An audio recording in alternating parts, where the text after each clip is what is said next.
we have a chocolate peanut butter whiskey called Magic Rabbit, which is, and I must admit, before we made this, I never would have thought of it as something pretty good, but my God, it's wonderful. People make milkshakes out of it. They pour it on pancakes. They chill it. They drink it by themselves. I drink it half and half with Blanco tequila. It is to die for. It's a great drink. The comparative review, but the one that actually helped us the most is the guy who said our whiskey tasted like sheep piss because it was so ridiculous. It was clear he had never tried it. Now, we've had some great reviews in the past. We just had one reviewer said our Magic Rabbit is the best, peanut butter whiskey in the market today. It's a dirty truth for Deante Young. Hit a main course, get an entree done. Pull up on a gang, or the fly day once. Tune in, come and see what Deante done. It's a dirty truth for Deante Young. I am here with one of my entrepreneurial heroes that I've never met until this day, but I'm here with the iconic Tom Lix. You are the proprietor, the owner, the founder of Cleveland Whiskey. Is that correct? I am the founder. We have about 1,700 owners, though. So we've taken some outside investment, done some crowdfunding. So I like to think of it as it's not just wine. There's a lot of people who own a piece of this company. Oh, wow. Yeah. Well, I tell you what, when it comes to whiskey, I'm a big fan. I think some of my favorite is, wouldn't Crown Royal be considered whiskey, or is that it bourbon? Is. Okay. Yeah. Crown Royal, when it comes to Washington apples, it's indispensable. Mm-hmm. And of course, we talked about before Woodford Reserve, right? One of my favorites. But it's a pleasure to be here with you, and I have so many questions because you inspire me. As an entrepreneur, you inspire me, and you have been termed as a serial entrepreneur. And I think that... And that's not breakfast cereal. Right. Yeah. Right. You're right about that. But we do have a whiskey that we finish with apple wood. So really? Yeah, you should when we finish this, you should give it a try. Oh, wow. Yeah. That's because I'm a big fan of Apple Jacks. Yeah. So this is a little different, but yeah, I'm really interested in that. Yeah. But so really what you've been covered so many times with all the things you've done. We'll get into some of the great things that you've done publicly. But I want to know, where did this all start? Like, where are you born and raised? So I was born and raised in a little town in New Jersey, central New Jersey, South River. Uh-huh. And I've always, I think, my parents tell stories of things I did as a little kid. And, and some of them I remember about, selling this or fixing this and reselling it and whatever. I think I've always been a bit of a entrepreneur and looking for opportunities that way, and it's I think it is part of my DNA. I think. Really? So what was it about entrepreneurship that really kind of made you feel, hey, I might want to do this? Well, I think it's always been about sort of controlling your own destiny. I've worked for other companies as well. I've worked for big companies and small companies, but I've always preferred working for myself. Although that's really a misnomer, because you end up working for your employees, you work for the government, you work for all the agencies that you have to get permits from. Right. But still, you have more control over your destiny. Uh-huh. And it's just something that I like. It's not for everybody. Yeah. It's not better or worse. It's just what it is. And the thing is, I would say that that's extremely true, because you got some people that can't fathom being without a 9-to-5. Right. And I personally have felt the same way since I was a kid. I saw Michael Jackson on TV and Eddie Murphy, and my grandfather told me I have to learn how to work in a factory. I said, I want to make the money that Michael Jackson makes. Yeah. And then he gave me a hard time for that. But people born back in the 1930s like he was, he can't have a vision for someone born way after like I was. Yeah. So I can understand that. Now, there's usually a lot of adversity that happens with a person early in their life. Mm-hmm. And for me, it was, being insecure because of my girlish figure. Whenever I was in elementary school, I was called every name in the book. There was even a time where my grandmother had me wearing my grandfather's pants because I couldn't find one in my size, and they were lime green.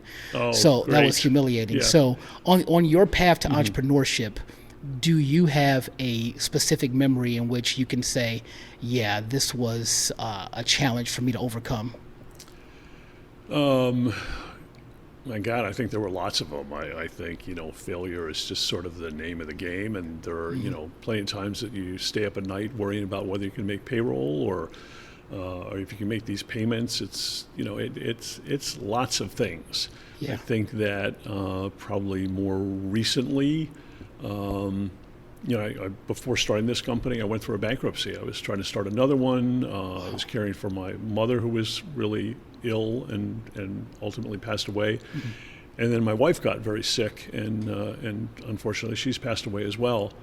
But there were lots of medical bills and things that had to be paid, and I had to go through a bankruptcy, and that was tough. I foolishly thought there was a stigma to it. I don't think there is anymore. Mm-hmm. But it was a tough one. And then going out and raising the money for another business, knowing that I had this bankruptcy, and I always made people aware of that. I thought it was going to be a big factor in my ability to raise funds, but it's funny, the people that invested in Cleveland whiskey, the very early investors, mm-hmm.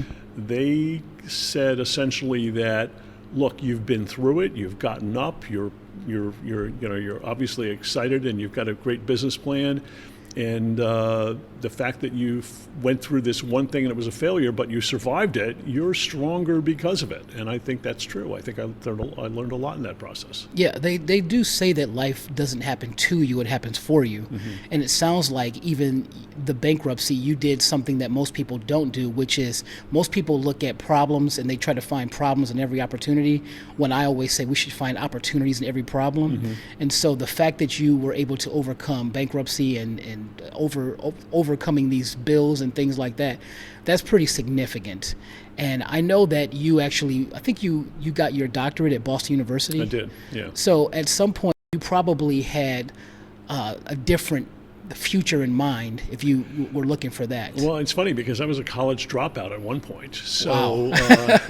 So going from that to ultimately getting a doctorate was sort of a big deal. It took me a long time to do that, but I was a student radical at the time. This was years ago, sort of during the Vietnam era, and got involved in student politics, wound up dropping out, probably because I knew I was going to flunk out any minute, and wow. I didn't really want that to occur.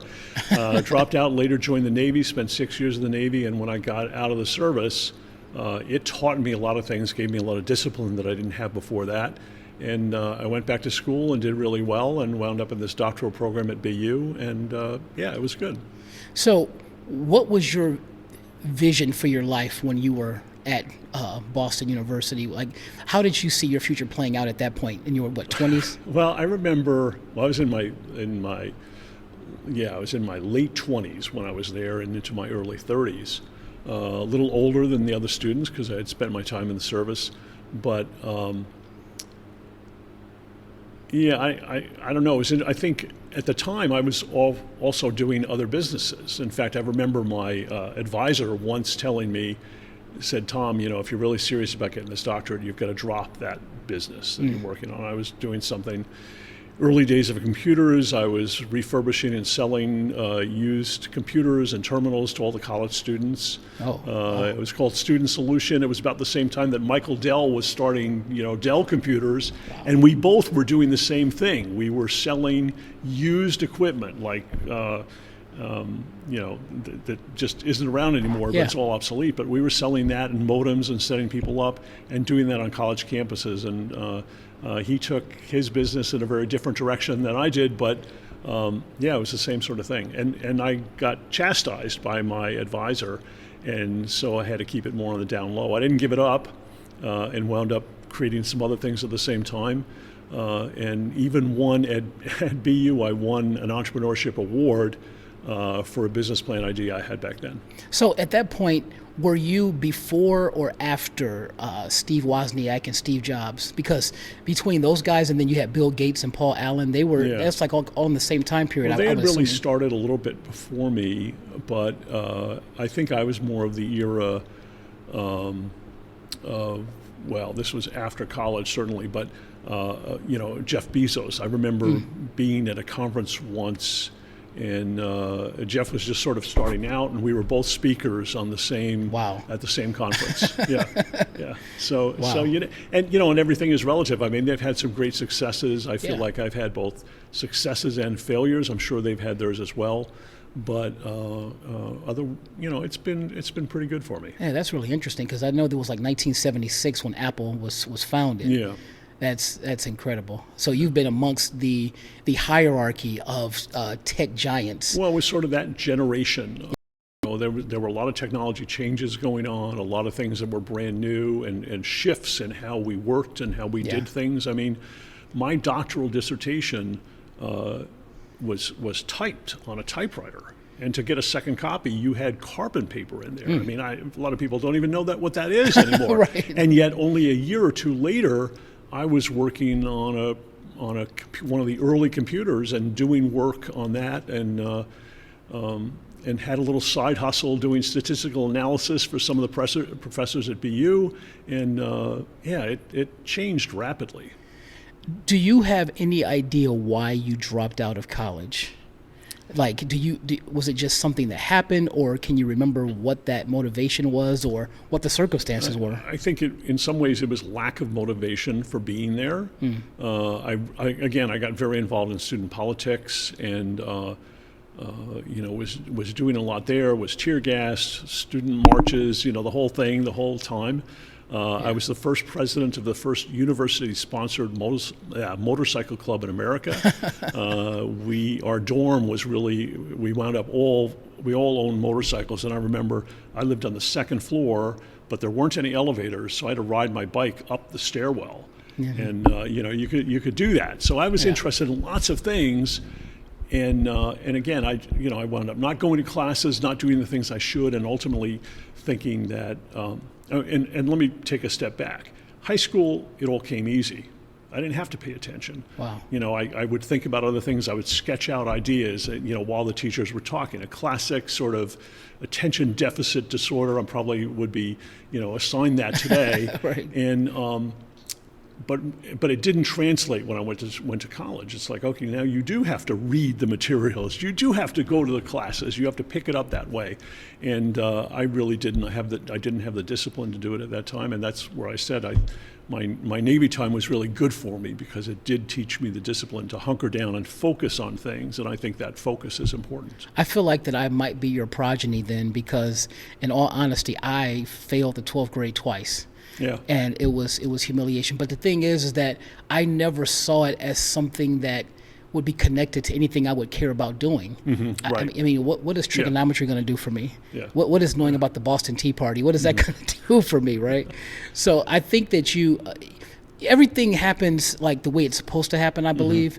And I think it's safe to say that was a part of your journey that made you to where you are now. Well, and I also didn't expect to go to college. I actually had planned, my parents thought I was going, and I applied to schools, but I had planned the whole time to get to Alaska as soon as I graduated high school, and homestead in Alaska. I thought that was something that'd be interesting. Yeah. At the time you could get 320 acres. You just had to live on it and build a cabin.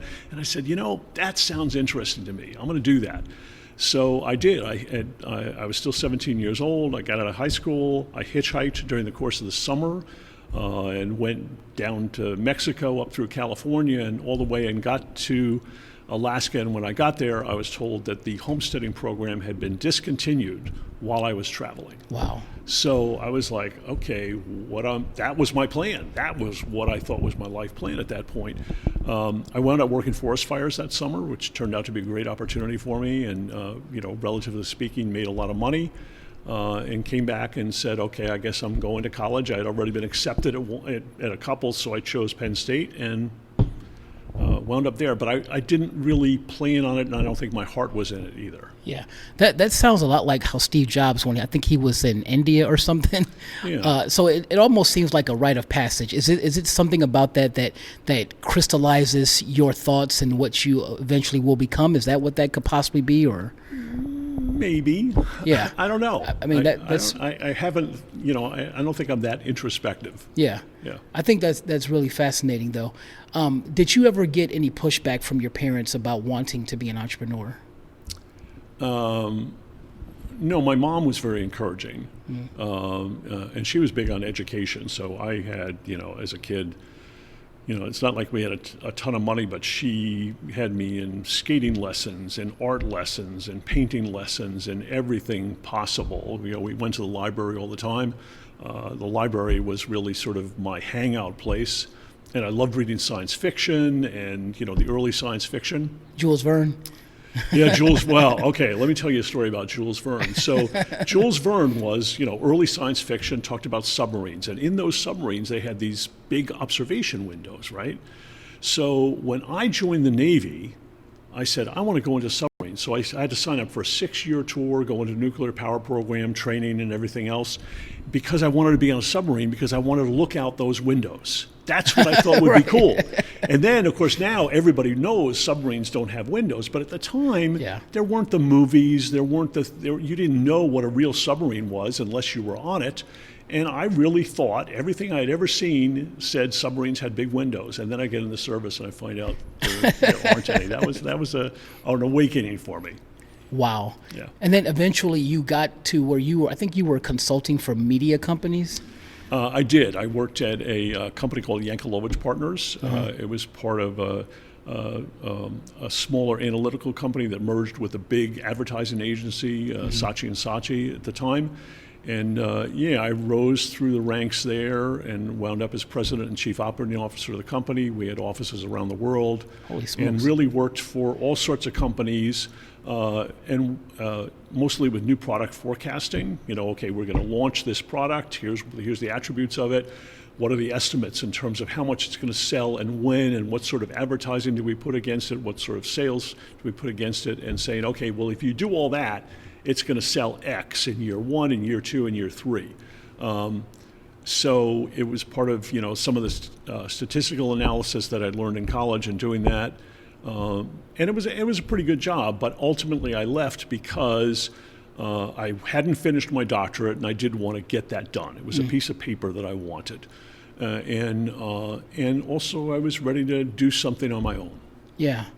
What was your connection with MTV? I think MTV had something to do with it. They were one of our clients. Yeah, that's one of my favorite, especially some of the shows that were on back in the 90s. Yeah. It's not like it was, back then. Well, we did, we did everything from Amtrak to American Airlines. We did all sorts of consumer products. We did Clorox, Kingsford. There were a lot of things. But even that was frustrating because sometimes we'd go through all this analysis and say, okay, if you build it this way, here's what's going to happen. Yeah. And then they would build it differently, and it failed. And you'd think, if you had listened, it might have been a great success. So it was a little frustrating because ultimately there were other people who had control. So what I love about entrepreneurship is you're making the decisions, right or wrong, is that you get to say, I think this is right, or I think this is wrong, or it should be painted blue as opposed to green. Those are the decisions you constantly make. Now, there's a lot of minutia in that. Yeah. Everything from, okay, we've got too many weeds outside, we need to get out there and deal it. We've got a leaky roof in another building, all of those things. So, what's been your most challenging position as an entrepreneur? Because you've been a lot of different things. So I was starting a company called Bulldozer Camp, sort of the quintessential blue collar experience for white collar professionals. I wound up buying a piece of land in Washington State, right along Snake River, and the whole idea was to have a getaway for people who had a lot of money, didn't have a whole lot of time, and wanted a really amazing experience. And the idea was that they would get to drive and use the large construction equipment, the really big stuff, not even the things you see on the city streets, but the really big, bulldozers and front-end loaders and everything else. And we were going to have people trained to sort of teach them, but also entertainment them in that. We had an idea about a wishbone pull, where you'd laminate 6 sheets of 3/4-inch plywood and make a giant wishbone, and you'd have 2 front-end loaders pulling at it at each end, and you break it off and see who wins. Everybody got trophies. We crushed cars with bulldozers, the whole thing. Wow. And I was raising the money for that. It was a constant, 7-day a week, almost 24 hours a day. raising that money. I raised a good bit of it, and then there were some outside things relative to the economy and fuel consumption, where all of a sudden conspicuous use of fuel was a problem. And I don't remember what year this was, but it was like the existing investors started getting cold feet a little bit, and I still needed more. And that was also one of the factors that wound me up in bankruptcy, because I had overextended in terms of land and options on land. I had about a square mile on the Snake River in Washington State. Beautiful land. It would have been great, but it just didn't work. And so that was frustrating, because not that I haven't had other failures, but that one I just thought, this is going to be a great idea, and it would have been so much fun. Yeah. So, That's empowering, because I don't know if you ever heard of Seth Godin. He's a great entrepreneur. Yeah, I get his emails every day. Yeah. Seth Godin, he has this great line. He says, people always say, what would you do if you knew you couldn't fail? But he says that he likes to ask, what would you still do even if you knew you would fail? And to me, that is like the ultimate question, because it means that you're doing it because it's a passion thing. It's in you, and you're not looking at it like, oh, well, I'm only going to do this because I'm going to be successful. Right. And I think that's like a great way. It sounds like that you have that mentality as well. And although I must admit, I wouldn't just do, if I knew I was going to fail, I probably wouldn't do it. Although I have a tremendous amount of respect for Seth. And he's sort of one of the gurus out there. Yeah, definitely. Yeah. Now, it's safe to say that when you are in entrepreneurship, you really need a solid support system. And to me, that's indispensable, because there's these long nights, there's the uncertainty, but then there's this great upside, and it's good to have someone help to regulate your mindset and things like that. As far as it goes, I know you told me that you've been married twice. No, I've been married more than that. Oh, more than that? Yeah. Oh, well, twice in the more recent years. Yeah. Would you say my son says I should have been a Hollywood actor, because then the number of marriages I have would be appropriate. That actually would be a calling card, because it's just like with Elizabeth Taylor and some of these people. Yeah. But wow, that's interesting. But over the course of these years, when you were being an entrepreneur, how much did that play into it with the people you were married to, and also other people that was your inner circle? Well, if anything, it probably contributed to some of my divorces, but wow. I think that generally, my support system comes internally. It's something you have to draw up. You have to, it's up to you to make it happen. It's up to you to get through the hard times. At Cleveland Whiskey, I have my son who works for me, which is incredible. I love it. It's not a family business, but I was able to recruit him into the business once we were getting started. And so I work with him every day. I think that's one of the great things in my life right now. Yeah. But yeah, I agree. You need help from other people, and all of that is great and necessary. But at the same time, it's ultimately up to you. And I think you have to have the mental fortitude to pull yourself up, because you will be knocked down. Yeah. And you just have to say, okay, I'm going to get up again, and I'm going to do it. It's like you see some of these races sometimes where somebody falls, and they're struggling, and your heart goes out to them, because their everything is aching and they can't really make it, but they make themselves, even if they have to crawl to the finish line, that's all in them.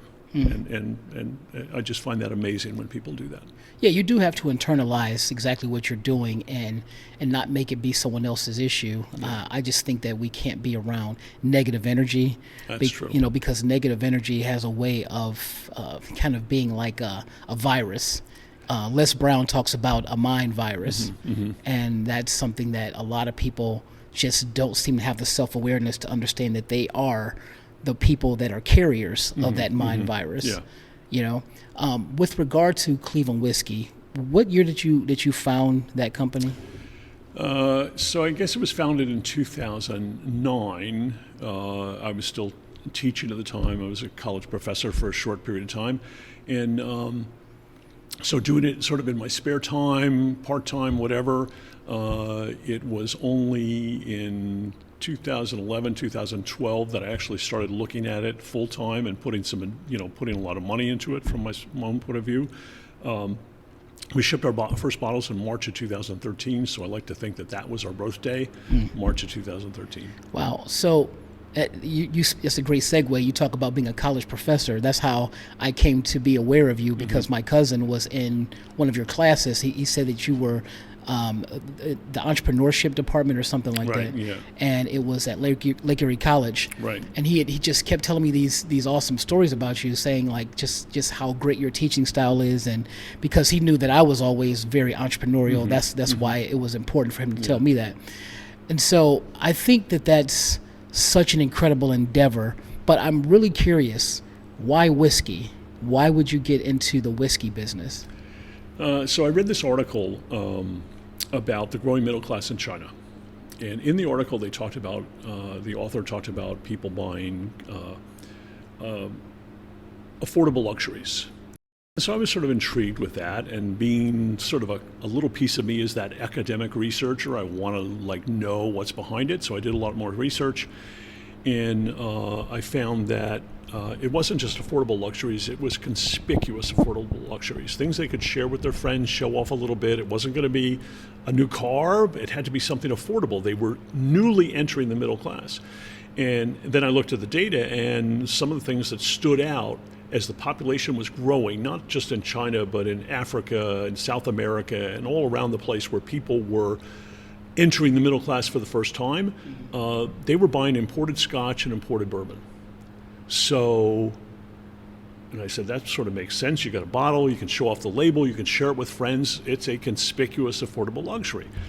And then I had, one of my experiences in the Navy was on this old destroyer, and I was involved with this chief who was making what he called a hooch on the ship.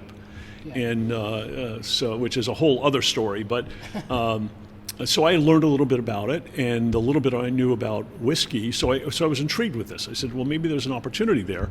But then I thought, but I wouldn't want to do it the same way as everybody else. I want to have some competitive advantage. What is it that I can do? Well, whiskey, typically you have to be patient. I'm not a patient person, and you make it in the still, pretty basic, straightforward. I learned to make fresh water out of salt water in the Navy, so I understood distilling.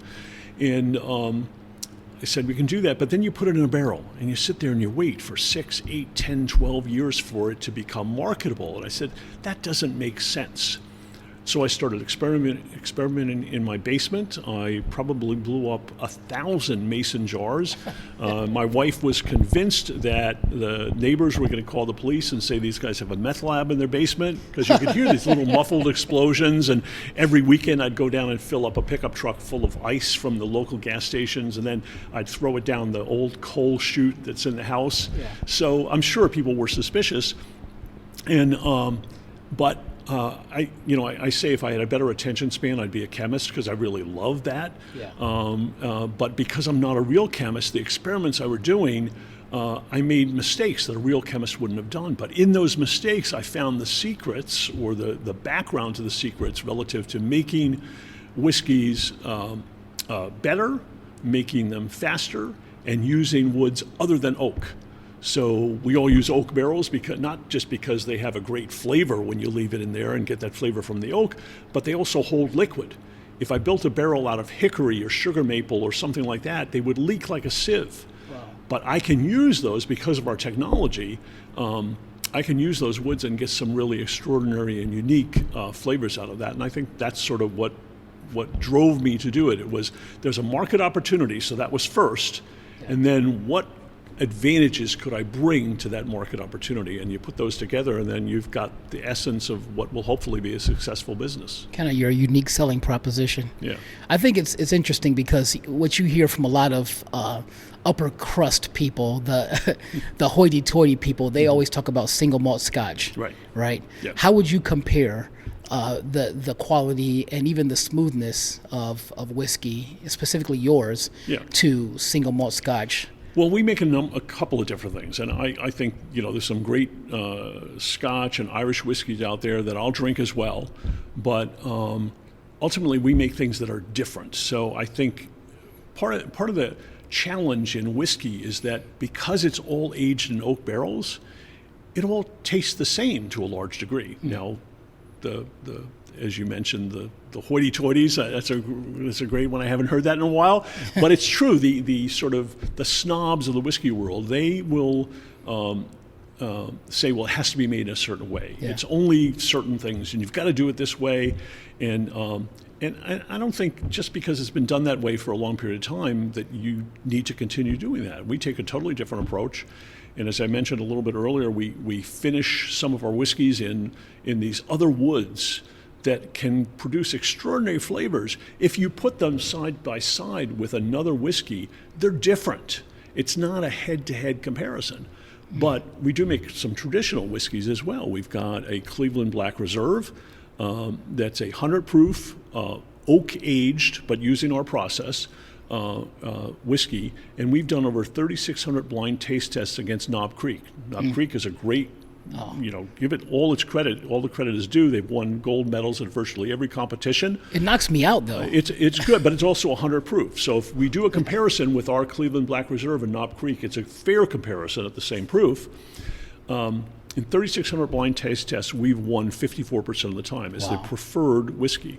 But Knob Creek takes 9 years to make in a barrel. Jeez. Ours takes, including the time that it spends in a barrel, because it has to go in a barrel for a short period of time to be called a bourbon whiskey, it's a year old at most. Yeah. Wow. Yeah. That's impressive. What have you found in customers who know about whiskey or who just have a curiosity? What have you found that they get wrong about their assumptions about whiskey? Well, I think, I say age is irrelevant, but a lot of the marketing that has gone on and past practices said the older it is, the better it is. Well, that's not true anymore, or it doesn't have to be true. If we can get it's sort of like, think back to the transition from horses to automobiles. Right. That was a major change. Yeah. And if you go back and look at sort of some of the old newspaper accounts, go to the Microfiche and read some of that, it was like people were talking about how it was heresy to bring, they wanted to keep those automobiles, the internal combustion engine, off of their streets. There were all sorts of moves to do that because it was different. Yeah. And they said, well, it's loud. They said it was dirty, which I find funny because the horses were, I'm sure there was a lot of dirt on the streets because of those horses. But it took a long while. And in fact, even today, how do we measure the horse? How do we measure the power of an engine? Horsepower, because that was a way for people to understand. And it was very relevant when you would have a 3 horsepower engine. People understood what that was. But there were a lot of naysayers, and it took a long time to do that. Airplanes, microwave ovens, all sorts of things. And in our case, our whiskeys, if you're an established whiskey drinker, you're less likely to think it's going to be good. That's your preconceived notion. Mm-hmm. Younger drinkers are intrigued by it. I find that in Asia specifically, people they really want to know about it because they're intrigued with the technology.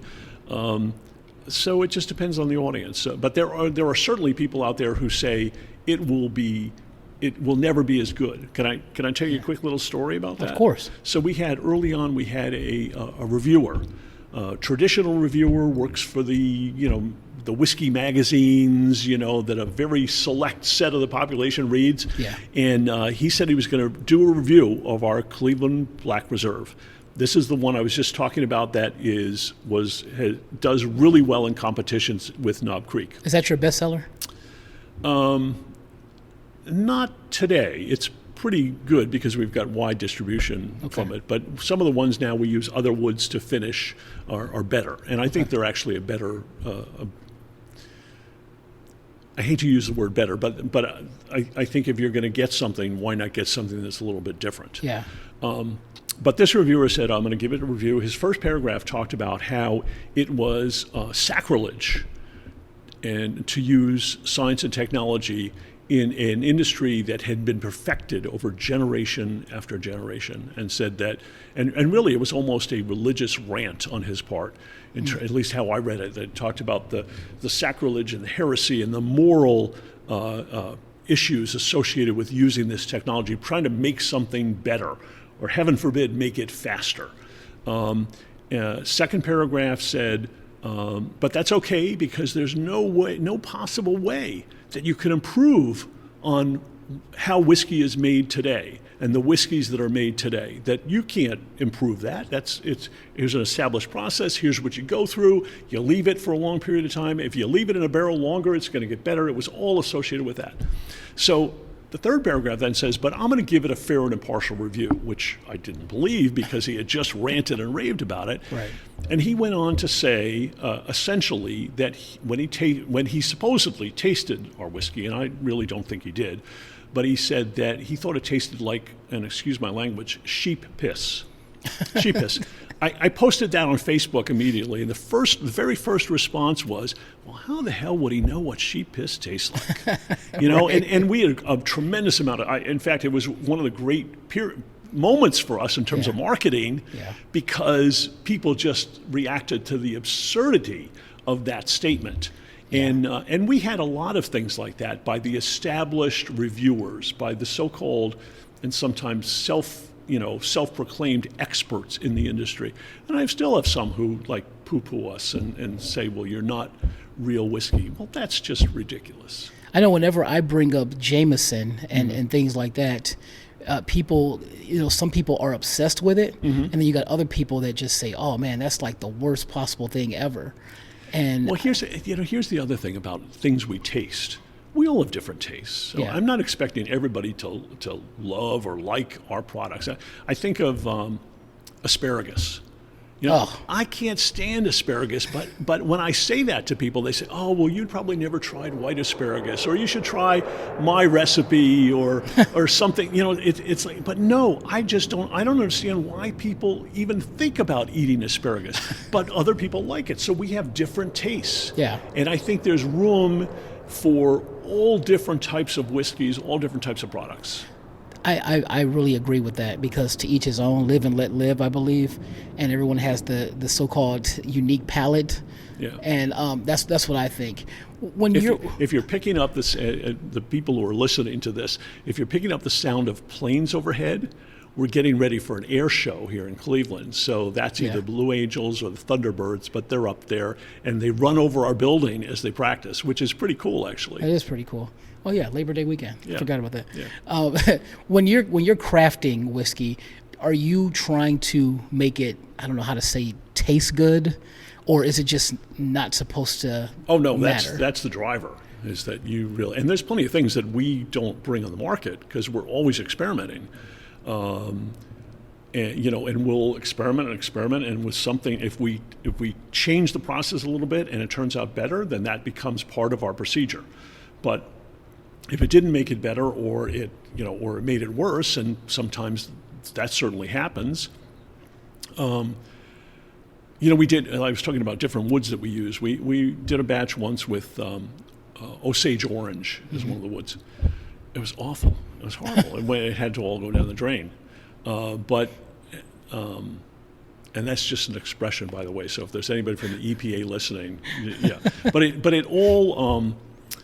Some things don't work out, but it is ultimately about taste. We all have to agree. We have tasting panels that we do internally, and we have to agree that this is something that's good. Yeah. And ideally, it's not something that, well, that's as good as X, but rather it really stands out on its own. You don't have to compare it to anything else, but is this something that people will like?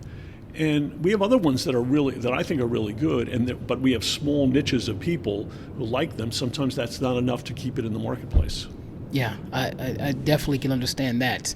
And I'm going to tell you, we talked about adversity and things like that. And, you've built up this great enterprise, but you said that 2009 is about when you started, but you consider the birthday to be 2013. So 7 years into the business was COVID-19. And that is, I think we can all agree, is like the ultimate challenge, I'm assuming. But you became a hero, and that's when I really said, this guy is my hero because of what you did. And you kind of, I think you made your production into something that just put together hand sanitizers for like emergency workers and ambulance and firefighters and things like that. That was a real Superman S on your chest moment. Walk me through how that started and how it evolved, because you became iconic, and I think you will always be that for that reason. Well, I certainly don't think of myself that way. I wasn't the superhero. It was the people that were working in the hospitals and the nurses and the doctors and the staff there, that they were the real heroes. And I just wanted to support them. It was interesting how it came about. And there were plenty of other distilleries that did the same thing we did, albeit maybe in different fashions or whatever. But we had a meeting that morning as we were going into COVID, and they were talking about supply issues and problems, and we talked about making hand sanitizer. What could we do? And I also had staff that really weren't going to be able to work. Our whole sales force was, the stores were closing, everything else. There was nothing for some of my people to do, which is never good. And so I talked about it this morning. We agreed, okay, this is something we're going to do. That afternoon, I got a call from the pharmacy manager at the Cleveland Clinic. And she had taken a tour of our old facility, and so she knew who we were. And she called, and they had a meeting that morning as well, and they had said they needed to work on, this was one of the things they needed was hand sanitizer, and they had heard that distilleries might be able to make hand sanitizer or something approximating it, whatever. Yeah. And so she called and she said, is that something you'd be interested in doing? I said, absolutely. We had just had that discussion, and we talked about it a little bit, and she said, okay, I can have my legal team here draw up an agreement, what will you charge us for it and whatever. And I said, look, we just agreed we would do it. That's all the contract I need, and we're not going to charge you a dime. You guys need to do this. You're important. You guys are the heroes. And so ultimately we made 416,000 6-ounce bottles of hand sanitizer, and we gave it all away. Most of it went to the Cleveland Clinic and all of their facilities and their nurses and staff and everybody and the patients working and being treated in those facilities. They got to use it. And then the stuff that wasn't going to them, we sent out to the fire stations, police stations, EMTs, nursing homes, everything sort of in this region that we could reach out to. And it gave people here a purpose. And the people who couldn't be doing their regular job, they got involved in making hand sanitizer, whether it was making it or packaging it or whatever. And then the really great thing about it was that people heard about what we were doing. And so I started getting calls from other organizations and other businesses and said, how can we help you? So I had people donating boxes and bottles and raw materials, and we had trucks pulling up with kegs of beer in them that was going to go skunky because it wasn't so the bars were all closed. Yeah. And we could distill that beer. We had pallet after pallet of wine that was being pulled out of stores, that we could distill and make that. And I think that was a defining moment in terms of the history of Cleveland whiskey and us as an organization. We have a simple value statement, and that's make good whiskey and do the right thing, and that just sort of fit in there perfectly.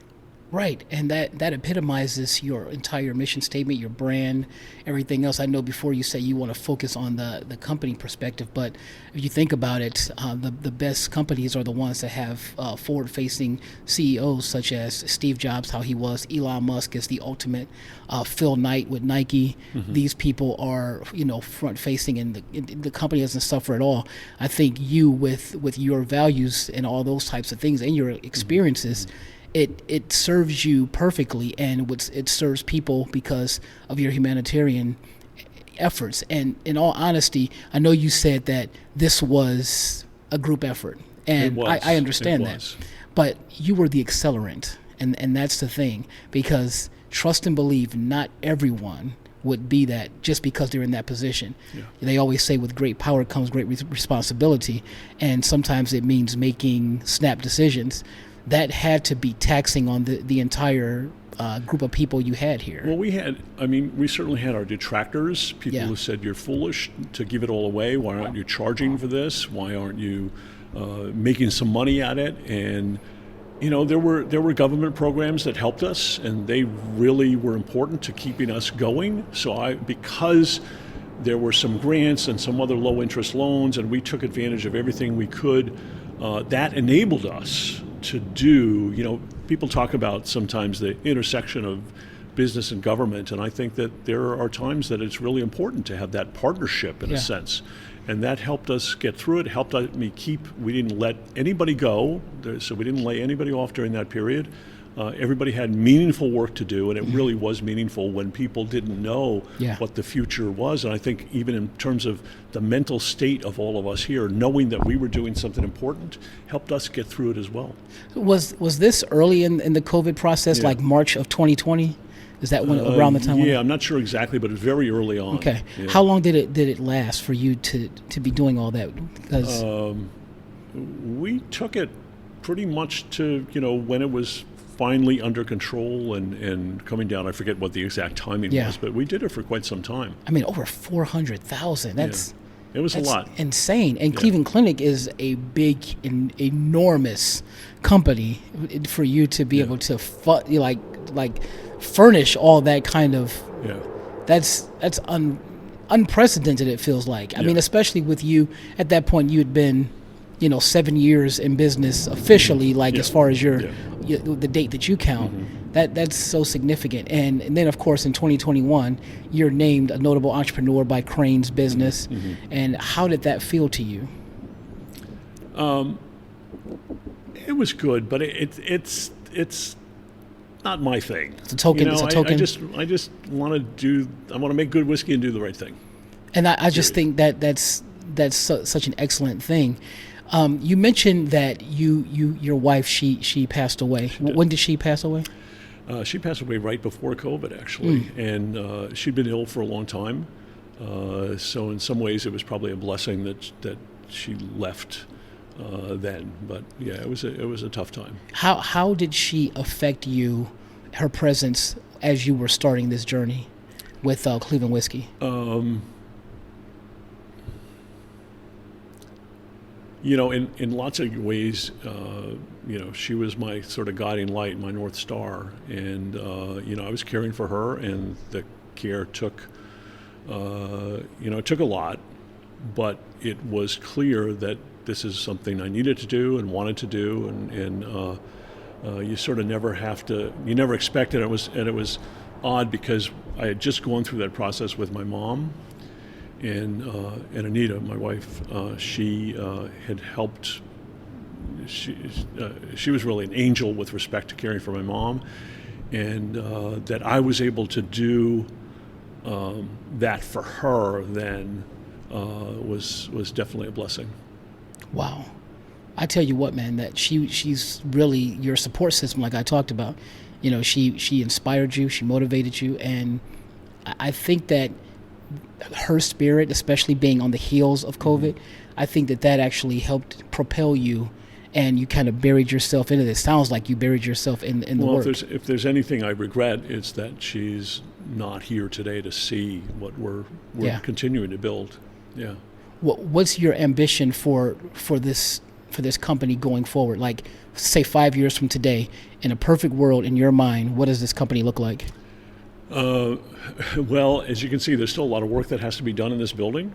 We borrowed a lot of money, got a lot of investment to sort of make the building operational. It's an old historic building. We're the ones who put it on the historic register. We shored up the walls. We brought in all the miles of electric and all the plumbing, dug trenches, and everything else that was necessary to make this operational again. We're about to start raising money again to try to finish the building, to put in the windows, to add the air conditioning in spaces like this. And, so there's still a lot to be done. I'd love to see it, quote, finished. That would be a good thing. I hope to one of my bucket list things is to sail across the Atlantic in a boat that I essentially build or refurbish myself and do it by myself. So I got to get this to a point where I can have some other people run it while I take that trip. That boat will have to have real windows, not like those fake submarine. Yeah. I thought they had windows. That would be perfect. Yeah. I tell you what, man, when it comes to entrepreneurs, aspiring entrepreneurs, or even ones that are existing and struggling, what advice would you give them? I would give them the Nike logo. Just do it. Just do it. I've seen so many people, and I fall into that trap as well at times, that you over-research, you keep writing what you think is the perfect business plan, and you keep going back to it and make it better, and you got to study this and got to study that. Whereas if you can get into the marketplace, you're going to learn more than you're ever doing by outside research. And don't be afraid of those failures. And if you can do them young while you have plenty of opportunity ahead of you, it's even easier.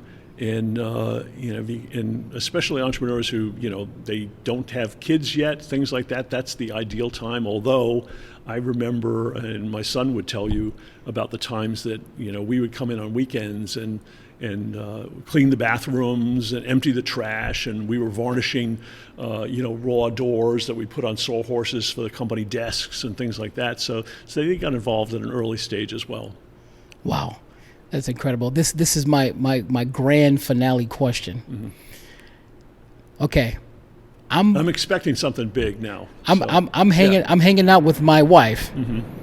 and we're sitting on the couch, and we're just like, man, we want to have something to drink. Mm-hmm. If I wanted to come here, mm-hmm. what is the number one thing that I should have with her that feels a little romantic and not too tough?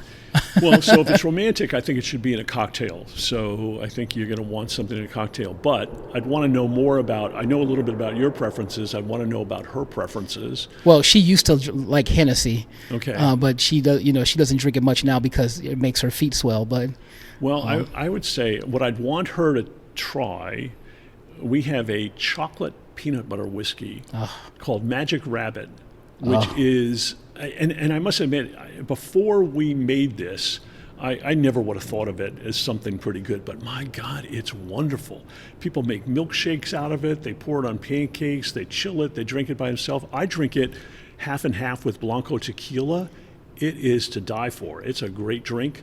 And it's not a classic whiskey. It's totally different. In fact, I didn't even want to make it. And it was my son who kept coming to me over and over and over again and said, Dad, we've got to be in this market of flavored whiskeys. And I would always tell him, I said, no, no, that's not the real stuff. I want to focus on good quality whiskeys. And he would come back and forth, and I'd see him coming in to my office and say, just get out of here. Don't even tell me again. I don't want to know about it. But to his credit, and he's much like me in this way, he decided it was important enough that he went behind my back, didn't tell me, got some of the operations staff and the distillers to work with him, and they crafted up a bunch of things. They worked on it for a long time, and one day then he brought a little cup into my desk, said, Dad, you got to try that. I sipped it, and I said, why aren't we making this? This is really good. I didn't realize that he had made it. And it was like, yeah, we already make it, Dad. We can do this. So I love it. I think it's great. Now, classic whiskeys, I think you should do something a little different. We make a bourbon whiskey that we finish with black cherry wood. It's part of our Cleveland Underground line, which I think is phenomenal. You as a whiskey drinker, I would recommend something like that. I'd also say start with it neat. No ice, no soda, no nothing. It's going to be hard for me without the ice. Well, but try it that way first. Then get some crushed ice. Not full ice cubes, but crushed ice. You put a little just sliver in there. Try it again. The aroma and the flavor will change. You can do that over and over again with 8 or 10 or 12 little slivers with less water going into it than if you had thrown an ice cube in there. Yeah. And you get to experience a whole range, like a melody of flavors and colors and tastes. My late wife, she used to say, Tom, the reason you do it that way is because you're a cheap bastard and you don't want to buy 8 drinks. And this way you get, for the price of one, you get all of these. And I mean, she was half joking when she said that, but it's true. And don't use the metal ones or the stones or the whiskey stones because they can chip the glass. I tell everybody don't use that. And don't use a full ice cube. It just dilutes it too quickly.